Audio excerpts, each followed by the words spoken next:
அன்பான மக்கள் அனைவருக்கும் வணக்கங்க. இது குபேர மலரின் மாடித்தோட்ட பதிவு. இன்றைக்கி வந்து நம்ம பதிவில் என்ன பார்க்க போகிறோம் அப்படின்னா, நான் வந்து ஆசைப்பட்ட செடிகள் இப்போ எனக்கு ஒரு 3 கலர் கிடச்சிருக்குங்க. என்ன அப்படின்னா, அந்திமல்லியில் நம்ம கிளைகள் மூலம் உருவாக்கலாம். எங்கள் பக்கம் நிறைய கிளைகள் இருக்குது, நான் எடுத்து வந்து உருவாக்க போகிறேன்னு சொன்னேன் இல்லைங்களா. அதில் எனக்கு இன்றைக்கி 3 கலர் கிடச்சிருக்குங்க. நேற்று நைட்டே அதை எடுத்துகிட்டு வந்துட்டாங்க. நட்டிருக்கேன், என்னென்ன கலர் பார்க்கலாம். அதுக்கப்புறம் நேற்று வந்து நம்ம சப்ஸ்கிரைபர் காந்தனா சிஸ்டர் இந்த கல்ரோஜா வளர்ப்பை பற்றி கேட்டிருந்தாங்க. இதுக்கு வந்து நீங்கள் என்ன உரம் கொடுக்குறீங்க, அழகாக நிறைய பூக்கள் இருக்குது, என்ன உரம் கொடுக்குறீங்க, எப்படி பராமரிப்பு கொடுக்குறீங்க, தண்ணி எப்படி கொடுக்குறீங்க, எல்லாமே கேட்டிருந்தாங்க. அதுக்கான பதிலையும் இதில் சொல்லிடுறேங்க. சாரிங்க, எங்கள் பக்கம் கொஞ்சம் பஸ் ரூட்டுங்க, சவுண்டை கேட்டுகிட்டே தான் இருக்கும், தப்பாக நினச்சிக்காதீங்க. எக்ஸ்ட்ரா சவுண்டு வந்துச்சுன்னா தப்பாக நினைக்காதீங்க.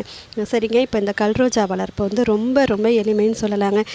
செடிகள் வளர்க்க தெரியாதவங்க கூட வளர்க்கலாம். அப்படியே வாங்கிட்டு வந்து நீங்கள் மண் கலவை மட்டும் கரெக்டாக போட்டு கிச்சன் வேஸ்ட்டும் மண்ணும் போட்டு வச்சுட்டு நீங்கள் வச்சிட்டிங்கன்னா போதுங்க. தண்ணி மட்டும் கொடுத்தா போதும். நம்ம எப்போதும் மாதிரி நம்ம மற்ற செடிகளுக்கு நம்ம பராமரிப்புகள் கொடுக்குறோம் இல்லைங்களா, காய்கறி கழிவுகளை ஊற வச்சு கொடுக்குற அதே மாதிரி கொடுத்தாலே போதுங்க. இதுக்கு வந்துட்டு வேறு எந்த பராமரிப்பும் தேவைப்படாது. பூத்துச்சுன்னாங்க இதில் தினமுமே பூக்கள் இருக்கிறதுக்கு காரணம் என்ன அப்படின்னா, ஒரு தடவை பூத்துச்சுன்னா அந்த பூ வந்து ஒரு 10 நாள் கூட வாடாமல் இருக்குங்க. இது வாடுறதுக்குள்ளார அடுத்ததுக்கு மொட்டு வச்சிரும். அதனாலேயே இதில் எந்த நாளுங்க எந்த சீசன் பூக்குன்னு கேட்டாங்க. எல்லா சீசனுமே இது இருக்குதுங்க. இந்த ரெட் கலர் எல்லா சீசனும் இருக்குது. பிங்க் கலர் மட்டும் இந்த மழை காலத்துலேருந்து குளிர்காலம் வரைக்கும் நல்லா பூக்கள் கொடுக்குதுங்க. பராமரிப்பெல்லாம் இதுக்கு பூச்சி தாக்குதெல்லாம் வரவே வராதுங்க. ஏன்னா பாருங்களேன், முள் இருக்கிறதுனால எந்த பூச்சும் எட்டி கூட பார்க்காது. இலைகள்லாம் நல்லா ஆரோக்கியமாக இருக்கும். நம்ம தோட்டத்தை அழகுபடுத்தும்னு சொல்லலாங்க. நிறைய கலர்ஸ் இருக்குது. என்கிட்ட இப்போ வந்து ஒரு 3 கலர்ஸ் தாங்க இருக்குது. இதில் white, baby pink, dark pink இதெல்லாம் கூட இருக்குதுங்க. பார்க்கணும், எல்லாம் வாங்கிட்டு வரணுன்னு ஆசைப்பட்டுட்ருக்கேன். சரி வாங்க.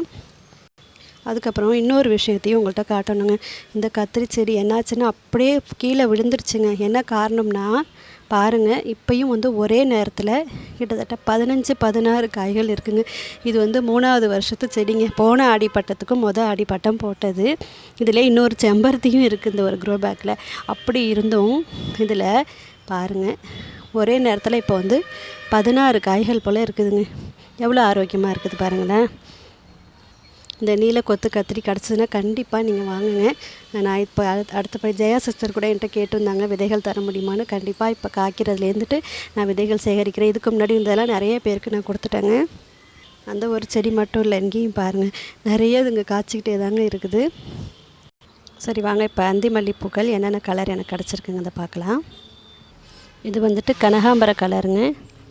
நிறைய மொட்டுகள் இருக்குது. இன்றைக்கி சாயங்காலமும் பூக்கும்னு நினைக்கிறேன். இது வந்து மஞ்சள் கலருங்க, எல்லோ கலரு. அடுத்தது இது வந்து ஒயிட் கலருங்க. இந்த மாதிரி 3 கலர் வந்து எக்ஸ்ட்ரா நாங்கள் இன்றைக்கி எடுத்துகிட்டு வந்திருக்குறோம். பார்க்கலாங்க இதெல்லாம் எப்படி பொழைச்சி வருது அப்படிங்கிறத நான் அடுத்தடுத்த அப்டேட்டில் நான் கொடுத்துட்டே இருக்கிறேன்.